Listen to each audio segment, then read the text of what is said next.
Why would a state secede from the country before the new president even unpacked his bags, and then spend the next century building statues to celebrate losing the war that followed?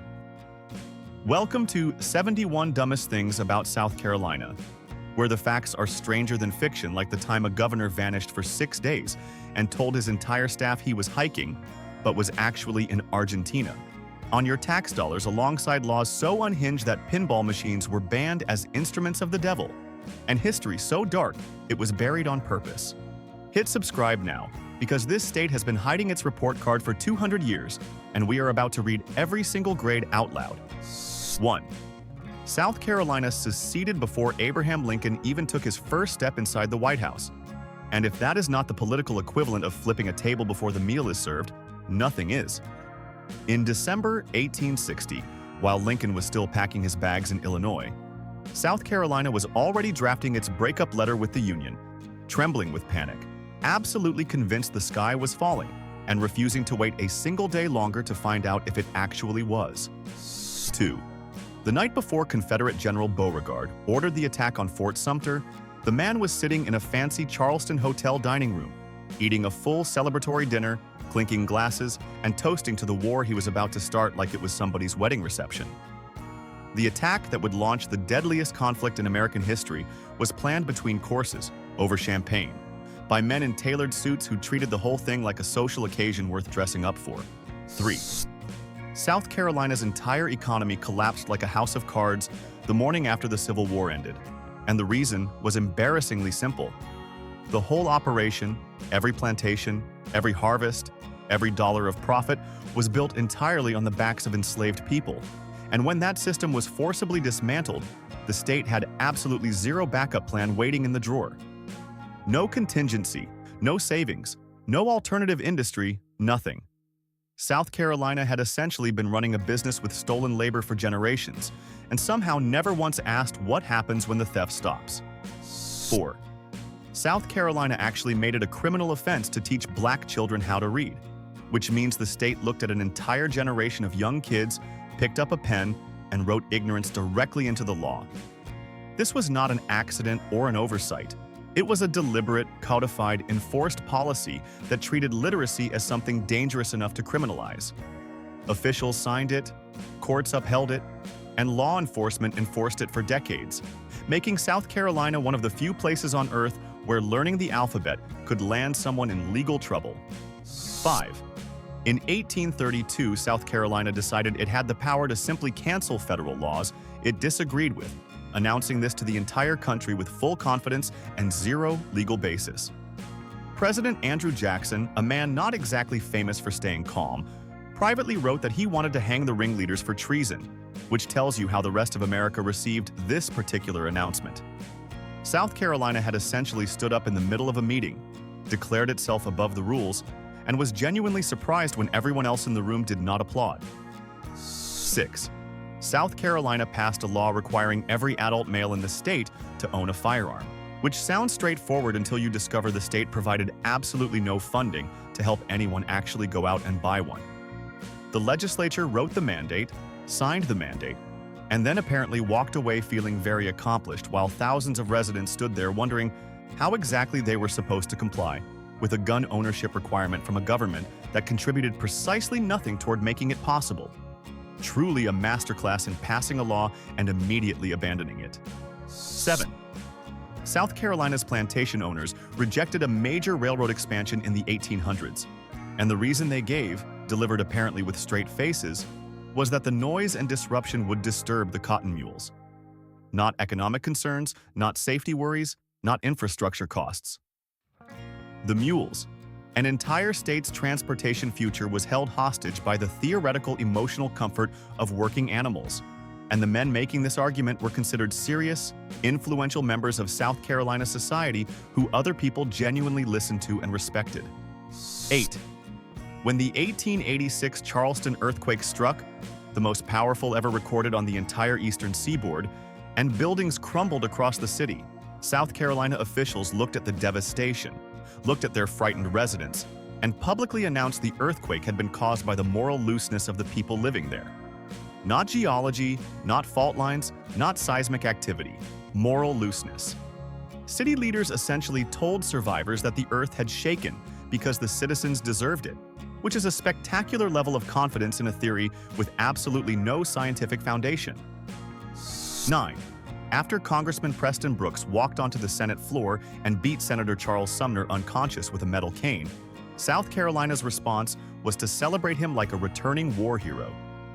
Citizens from across the state mailed Brooks hundreds of souvenir canes as gifts, congratulating him on the assault, framing the brutal attack on an unarmed seated man as something honorable and worthy of commemoration. Brooks went home to South Carolina and was welcomed like a champion, proving that in 1856, the state had a genuinely creative definition of what counted as something to be proud of. 10. South Carolina public school textbooks. As recently as 2014, we're presenting creationism and evolution to students as two equally valid scientific theories, placing a religious belief system and a foundational pillar of modern biology side by side as though they occupied the same category of knowledge. Children sitting in classrooms funded by taxpayer dollars were being taught that the scientific community was essentially undecided on the matter, which would have been news to every biologist, geneticist, and paleontologist actively working in the field at that exact moment. 11. South Carolina's 1895 state constitution was designed with one specific goal in mind, and the man who wrote it was kind enough to announce that goal out loud during his own convention speech. He stood at the podium and openly admitted the entire document existed to strip black citizens of their voting rights, removing any need for historians to later debate his intentions. South Carolina had written discrimination directly into its founding legal document, and the architect of that plan considered it worth bragging about publicly. 12. South Carolina enrolled boys as young as 12 years old into active combat roles during the Civil War, sending children onto actual battlefields with actual weapons against actual enemy soldiers, and the state packaged this decision as an honor. Parents were told their 12-year-old was serving his patriotic duty, which is an impressive reframing of a situation where a child who should have been in a classroom was instead being handed a rifle and pointed toward gunfire by the adults responsible for protecting him. 13. After the Civil War ended and enslaved people were legally freed, South Carolina responded by passing a law requiring black workers to purchase a special government license just to legally practice any skilled trade. A formerly enslaved carpenter, blacksmith, or craftsman now had to pay the state for permission to use the same skills he had been forced to use for free his entire life. South Carolina found a way to monetize freedom itself, turning liberation into another bureaucratic barrier designed to keep economic power exactly where it had always been. 14. South Carolina ranked dead last 50th out of 50 states in national math proficiency as recently as 2019, which means every single other state in America, including the ones nobody brags about academically, managed to outperform South Carolina in teaching children basic mathematics.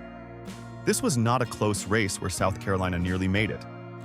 This was the bottom of the list, the final slot, the one position in the ranking that requires active effort to achieve and still somehow surprise nobody who had been paying attention. 15. Dueling was a legally recognized method of settling personal disputes in South Carolina until 1880, meaning that for most of the 19th century, two grown men could disagree about something, agree to shoot at each other at dawn, and the state government had officially decided this was a reasonable conflict resolution strategy. What makes this even better is that sitting politicians actually used it. Elected officials responsible for writing laws occasionally resolved their disagreements by attempting to kill each other, which does reframe some of their legislative decisions in an interesting light. 16. Columbia's city water system was still running through original pipes installed during the Civil War era well into the 1990s, meaning residents were drinking water traveling through infrastructure that predated the telephone, the light bulb, the automobile, and both world wars. The city had managed to modernize in countless other ways across more than a century, while somehow never getting around to replacing the underground tubes responsible for delivering water to human beings. At some point, that stops being an oversight and starts being a commitment. 17. South Carolina's response to Hurricane Hugo in 1989 was so disorganized so catastrophically slow and so thoroughly inadequate that FEMA took the extraordinary step of publicly shaming the governor by name on national television. A federal agency looked at the camera and said the governor of South Carolina specifically was failing his residents, which is not a thing that happens when a disaster response is going even slightly well. Hugo devastated the state, and the government's answer was to move at a pace that embarrassed everyone watching from Washington. 18. South Carolina held the highest rate of women killed by male partners in the entire United States for 10 consecutive years. A decade straight at the top of the most horrifying possible ranking, and the state legislature's response during that entire period was to pass no meaningful legislation addressing the crisis. 10 years, 50 states, and South Carolina kept finishing first in a category that should have triggered emergency sessions, urgent reforms, and serious consequences. Instead, the years passed, the ranking held, and the lawmakers found other things to discuss. 19. Governor Mark Sanford disappeared from South Carolina for days, told his staff he was hiking the Appalachian Trail, was actually in Argentina with a woman who was not his wife, used state money to fund the trip, then held a press conference where he cried on live television while confessing everything, and still kept his job. South Carolina looked at all of that, processed it completely, and then later elected the same man to Congress, which suggests the voters either forgave him entirely or genuinely appreciated the entertainment value of the whole situation. 20. In 1958, right after the Soviet Union launched Sputnik, and the entire United States went into full panic mode about falling behind in science and technology, South Carolina turned down federal science education funding. The grants were available, the space race was actively underway, and the state said no because accepting the money required desegregating schools. South Carolina decided that keeping black and white children in separate classrooms was more important than preparing its students to compete in the most consequential technological race in modern history. 21. Senator Ben Tillman stood on the floor of the United States Senate and openly bragged about organizing violent suppression of black voters in South Carolina. And he did not frame it as a confession or an apology. He framed it as an accomplishment.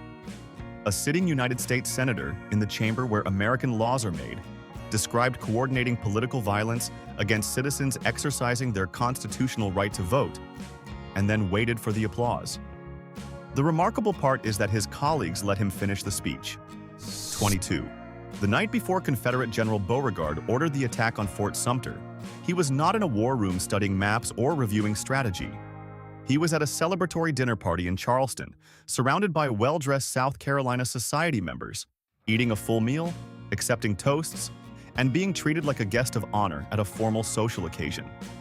The opening shots of the American Civil War were preceded by a dinner party where the man giving the order to fire was the evening's entertainment.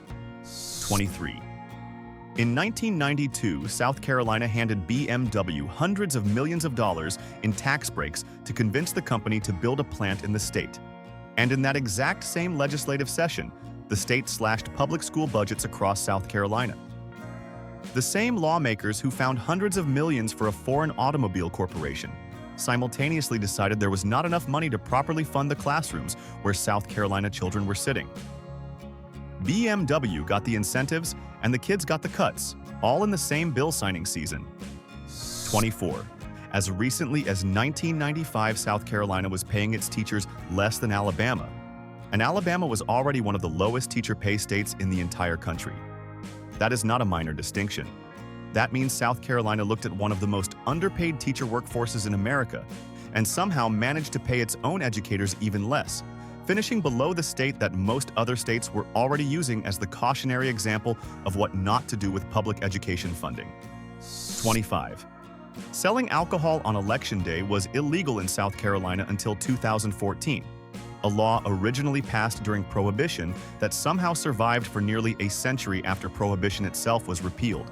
2 world wars, the moon landing, the fall of the Soviet Union, and the invention of the internet. For decades, South Carolina voters showed up to polling places in a state where the bars were legally required to be closed, protected by a rule that had outlived every single cultural and political context that originally produced it. 26. Rural electrification did not reach most South Carolina counties until after World War II ended. meaning that while American soldiers were fighting across Europe and the Pacific, many of their families back home in South Carolina were still living without electricity. The rest of the country had been building out electrical infrastructure for decades, but large portions of South Carolina were sitting in the dark well into the middle of the 20th century, placing the state not just behind the times, but behind the calendar by a significant margin. 27. Scientists had been warning South Carolina for years about flood risk before the 2015 storm arrived and delivered what officials called a 1,000-year flood event across the state. When the water came and devastated communities from one end of South Carolina to the other, investigators discovered the state had zero flood preparedness plan on file. Not an outdated plan, not an incomplete plan, but no plan at all. Years of scientific warnings had produced not a single document, not a single protocol, and not a single prepared official. 28. South Carolina's gun death rate sits consistently in the top 5 nationally, meaning the state loses more residents to gun violence per capita than almost anywhere else in America. And the legislature's response has been to maintain some of the loosest firearm regulations in the entire country. South Carolina has looked at its own mortality statistics, compared them to its own gun laws, and concluded the correct move is to change nothing. The numbers keep climbing and the regulations keep staying exactly where they are. 29. A South Carolina state treasurer was caught stealing money from the state lottery fund, a fund that existed because voters had been told it would benefit public education, and while he was still formally under criminal indictment, he announced he was running for re-election. He did not resign quietly, did not disappear from public life, did not express any particular urgency about the legal situation developing around him. He looked at an active criminal indictment and decided the appropriate response was to ask South Carolina voters for another term. 30. For most of the 1800s, South Carolina had no state-funded mental health care system of any kind, which meant that residents experiencing mental illness had no hospitals, no treatment facilities, and no government resources available to them. The state's solution was to have law enforcement arrest them and place them in regular jails alongside convicted criminals, because South Carolina had decided that a person in psychological crisis was fundamentally a law enforcement problem rather than a medical one. The jail cells filled, and the treatment centers never got built. 31. South Carolina ran a whites-only Democratic primary for decades, meaning the state had constructed a system where black citizens were legally barred from participating in the only election that actually mattered in a one-party state. The United States Supreme Court had to forcibly strike it down in 1944, which means South Carolina did not end this practice voluntarily, did not reform it gradually, and did not reconsider it internally. The court ordered them to stop, and that is the only reason they stopped. 32. South Carolina printed and distributed official government propaganda pamphlets referring to Abraham Lincoln as the African president, circulating this material across the state to build public enthusiasm for secession. This was not fringe material produced by an angry individual in a back room. This was state-sponsored, officially printed, government-distributed content designed to stoke fear and resentment by associating the incoming president with the population South Carolina had built its entire economy on exploiting. The state put its seal on it and handed it out. 33. South Carolina kept its tobacco subsidies flowing for decades after the scientific community had conclusively confirmed that cigarettes cause cancer, meaning the state continued directing public money toward an industry it knew was killing people. The research was published, the evidence was overwhelming, the Surgeon General had already weighed in, and South Carolina looked at all of it and decided the economically comfortable move was to keep the subsidies exactly where they were. The industry stayed protected, and the health statistics kept moving in one direction. 34. South Carolina operated completely separate school bus systems for black and white children into the early 1960s, and the separation was not equal in any meaningful sense. Black children rode older vehicles, traveled longer routes, and received dramatically inferior service compared to their white counterparts, all funded and administered by the same state government. Officials had to actively maintain two parallel systems, which required deliberate effort and deliberate spending, meaning South Carolina was working hard and paying money specifically to make sure the inequality stayed in place. 35. multiple South Carolina counties officially banned pinball machines, classifying them as instruments of the devil and removing them from businesses and arcades with the full backing of local government authority. This was not a fringe religious community making a private decision. These were elected officials, writing enforceable law, deciding that a machine involving a metal ball and flippers represented a sufficient moral threat to require government intervention. Some of these bans held through multiple decades, surviving well into the 1990s while the rest of America was just playing pinball. 36. South Carolina's interstate highway network was not fully completed until 1968, making it one of the very last states in the entire country to finish connecting itself to the national system that Eisenhower had launched over a decade earlier. While other states were already moving goods, people, and commerce efficiently across modern highways, South Carolina was still finishing the job everyone else had largely wrapped up. The state that had once rejected railroads for disturbing the mules was now also finishing last in the highway construction race. 37. A tornado tore through a South Carolina mobile home community in 1984, and there was no warning system in place to alert the people living there that it was coming. Residents did not receive an emergency broadcast, did not hear a siren, did not get any official notification of any kind. The way they found out a tornado was about to destroy their neighborhood was by hearing it approaching with their own ears. In 1984, in the United States of America, people discovered a tornado by listening for it. 38. During a single decade of Reconstruction in South Carolina, over 150 Black elected officials were assassinated in a coordinated campaign designed to erase the democratic political representation that Black citizens had gained after the Civil War. These were not random acts of isolated violence. This was an organized, sustained effort to remove Black men from political office by killing them, carried out systematically across the state, while federal authorities struggled to respond with any consistency or force sufficient to stop it. 39. A South Carolina lieutenant governor was caught on a recorded phone call discussing a bribe with a lobbyist, meaning investigators did not have to build a circumstantial case or rely on witness testimony. The conversation existed on tape. The words were captured, preserved, and eventually played for the public. And after all of that, after the recording became evidence and the scandal became news, the lieutenant governor served out his complete term in office without being removed, because South Carolina decided a recorded bribery discussion was insufficient grounds for anything more serious. 40. Major South Carolina hospitals were still using sanitation methods from the Civil War era well into the early 20th century, decades after germ theory had become standard medical knowledge accepted everywhere else in the developed world. Louis Pasteur had already done the work, Joseph Lister had already transformed surgical practice, and the global medical community had long since moved on. But South Carolina hospitals were still operating on practices that predated the scientific understanding of how infection actually spreads between human beings inside medical facilities. 41. South Carolina's congressional delegation voted against the Civil Rights Act, voted against the Voting Rights Act, and voted against the Fair Housing Act, achieving a perfect 3-for-3 record of opposing every single major piece of civil rights legislation that came through Congress during the entire era. This was not a case of missing one vote or abstaining on a technicality. South Carolina's representatives showed up, looked at each piece of legislation designed to extend basic rights to all Americans, and voted no every single time. 42.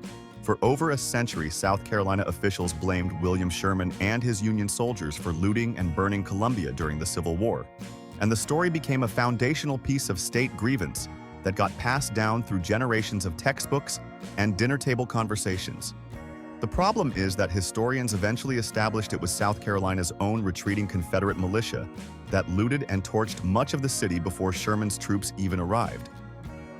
South Carolina had spent 100 years being furious at the wrong people for a fire its own soldiers started. 43. South Carolina's state pension fund was teetering on the edge of insolvency by 2012, threatening to wipe out the retirement savings of teachers, state workers, and public employees who had spent careers being promised that money would be there when they needed it. The crisis had not arrived suddenly or unexpectedly. It was the direct result of decades of deliberate mismanagement by the officials responsible for protecting the fund. meaning the people whose retirements were at risk had been betrayed slowly, consistently, and over a very long period of time. 44. South Carolina's flagship public university did not admit its first black student until 1963. And when that moment finally came, it did not come because the university or the state had experienced a change of heart.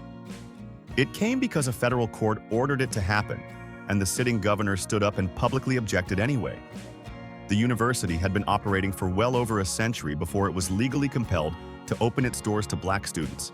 And even then, the governor made sure everyone knew he disagreed with the court. 45. South Carolina has a law still sitting on its books making it technically illegal to keep a horse in a bathtub, a statute that was apparently necessary enough at some point to write down, sign into law, and place into the official legal code of the state. Nobody has gotten around to repealing it. It survived every legislative session, every legal review, and every opportunity someone had to look at the list of active South Carolina laws and say perhaps this one no longer reflects a pressing public safety concern worth keeping on the books. 46. Myrtle Beach is one of the most visited tourist destinations on the entire East Coast, drawing millions of visitors every single year to its hotels, restaurants, and shoreline. And for the majority of its existence as a city, it had no public library. A place that millions of Americans chose to spend their vacation dollars, a city built entirely around the idea of being a desirable destination, somehow got through most of its history without providing the residents who actually lived there year-round with a building full of books. 47. South Carolina's nuclear waste storage facility at Barnwell began leaking radioactive material, and the surrounding public was not officially notified until long after the leaking had already started. People living near the facility went through an extended period during which radioactive contamination was occurring in their region, and the government had decided they did not need to be informed about it yet.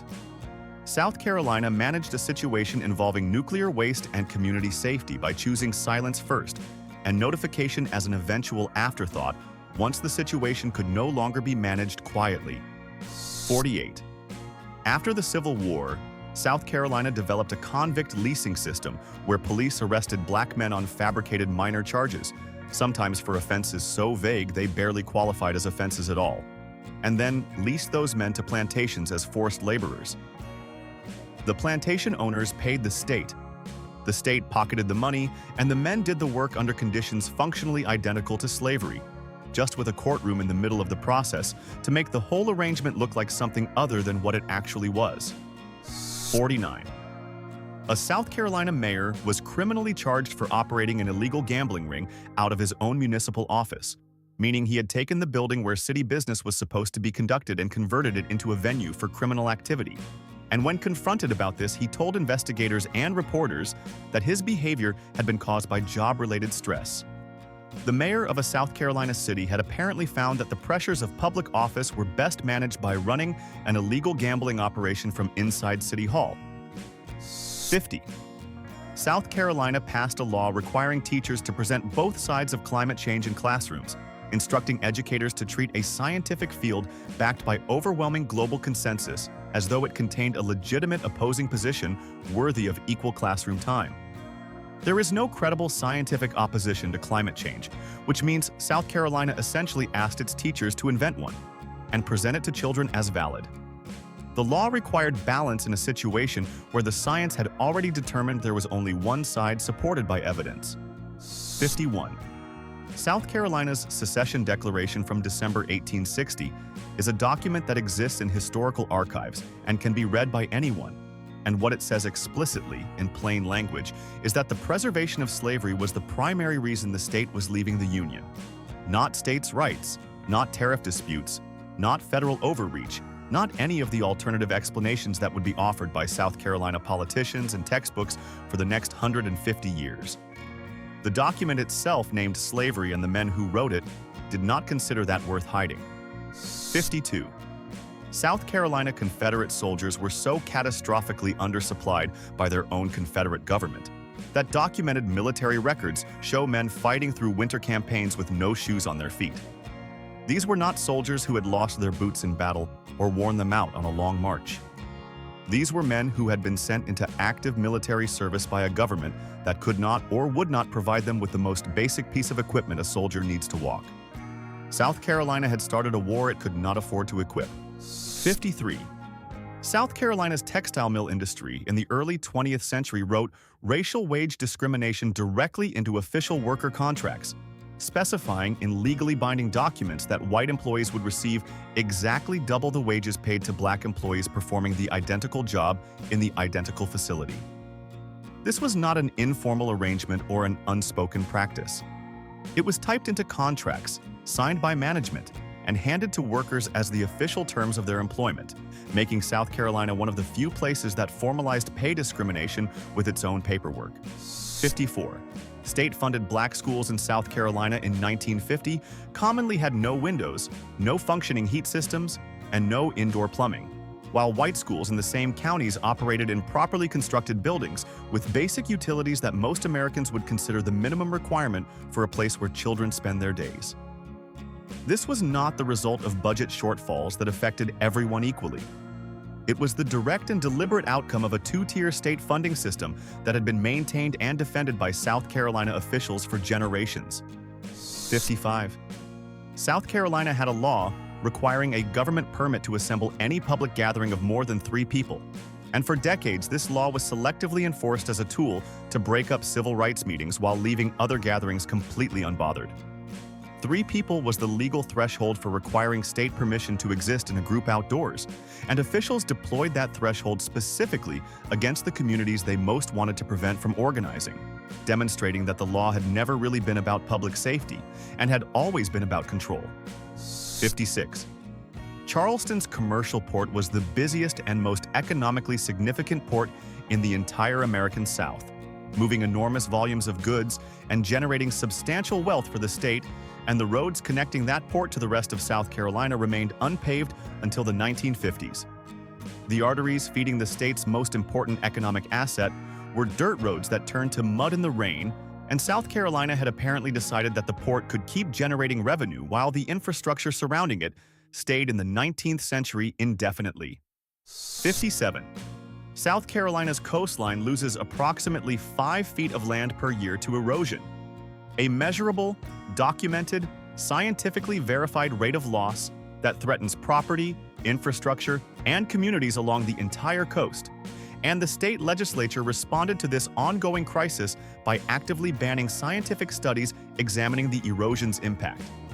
South Carolina looked at a problem eating its own shoreline and decided the best available strategy was to prevent researchers from measuring how bad it was getting, operating on the theory that an unstudied catastrophe is somehow preferable to a studied one. 58.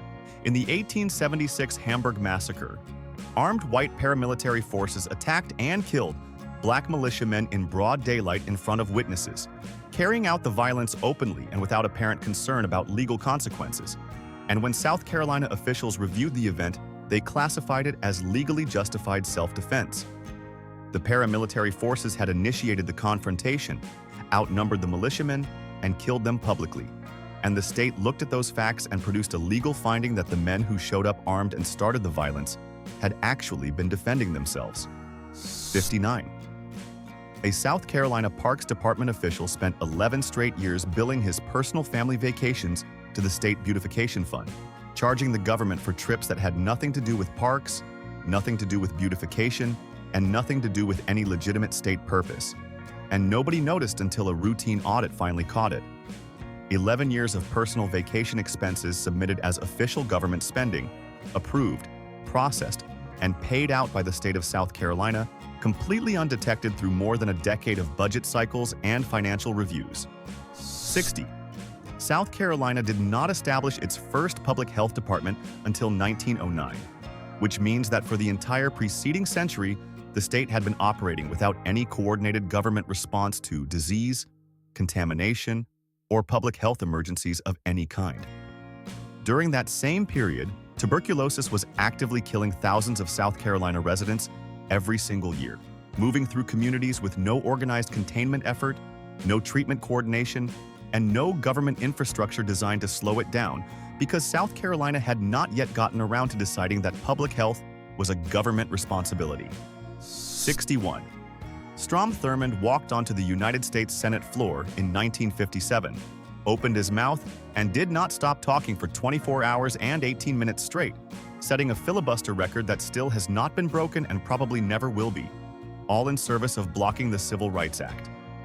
He brought stomach-pumping equipment, prepared his body like an athlete before a competition, and spent nearly an entire day using the rules of American democracy as a weapon specifically designed to prevent other Americans from accessing its basic protections. 62. The H.L. Hunley became the first submarine in recorded human history to successfully sink an enemy warship, which should have been a celebrated moment of military and engineering achievement.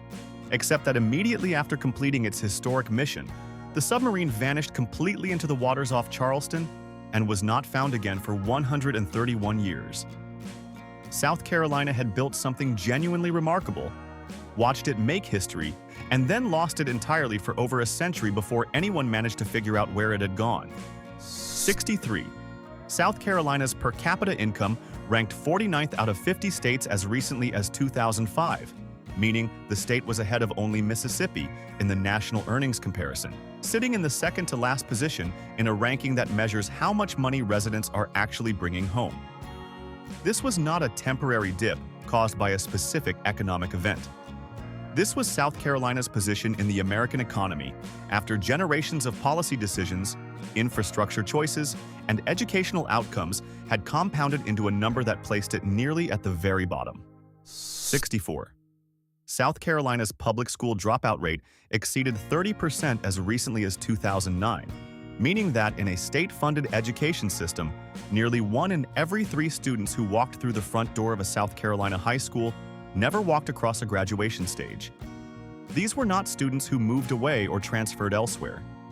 These were students who started and did not finish, leaving before receiving a diploma in numbers that should have triggered emergency intervention at every level of state government, and somehow produced mostly reports instead. 65. When a severe drought hit South Carolina in 1938 and devastated the agricultural communities that depended entirely on rainfall to survive, South Carolina farmers demanded federal emergency relief with considerable urgency and received it. Then those same farmers turned around and voted against the New Deal programs that had been providing the financial infrastructure keeping them afloat through years of economic hardship, apparently deciding that the federal assistance they had just personally requested was philosophically objectionable when offered to anyone other than themselves in their specific moment of crisis. 66. South Carolina had no statewide building code until 2008, which means that for the vast majority of its history, any contractor could design and construct any structure anywhere in the state using any materials and any methods they personally preferred with zero legal standards applying to any of it.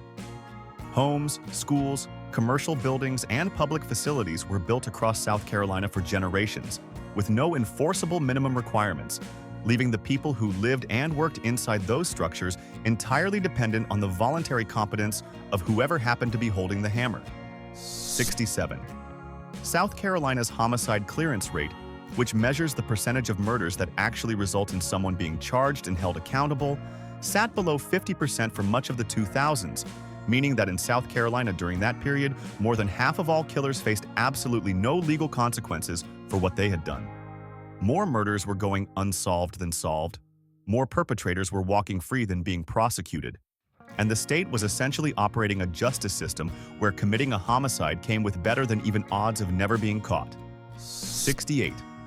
A South Carolina school board member was arrested for selling answers to the standardized tests that students across the district were required to take, which would be a straightforward corruption story except for one additional detail that makes it significantly more remarkable. The school board member responsible for selling the test answers had personally failed those same standardized tests 3 separate times before eventually passing them.